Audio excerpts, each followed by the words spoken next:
Nchi zote duniani ambazo zina maendeleo hazikupata maendeleo hayo kwa kutegemea tu serikali peke yake na kodi inazokata.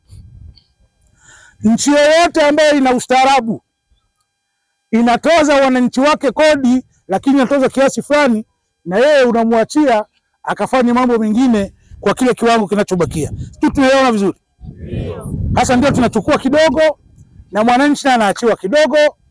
Hasa kuna wale wengine kama mimi, ukiniachia kidogo naongeza mke mmoja, ukiniachia tena kidogo naongeza mke mwingine, ukiniachia kidogo unakuta nao wake wengi.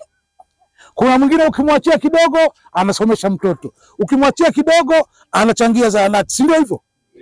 Lakini tukiwa wamoja tukaamua kwamba sasa hivi tunachotaka ni zahanati, tukajichangisha. Mkuu wa mkoa nikija, nina hela sio za kwangu, ni za serikali. Nikija pale nikakuta umefanya vizuri, haki ya Mungu na wakumuta hapo milioni 2 hata 4. Kwa hiyo tunakuwa tunaenda mkono kwa mkono, na siku ikiisha nitakuwa ninayo akilini, nitakuwa nimeshawaagiza hawa ili tuweze kuwaletea daktari na manesi.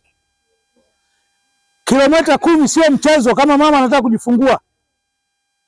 Kwa hiyo tutakuwa na kituo hapa, madaktari watakuwepo hapa, na mama wanapotaka kujifungua watakwenda hapo na watahudumiwa. Hapo vipi hapo?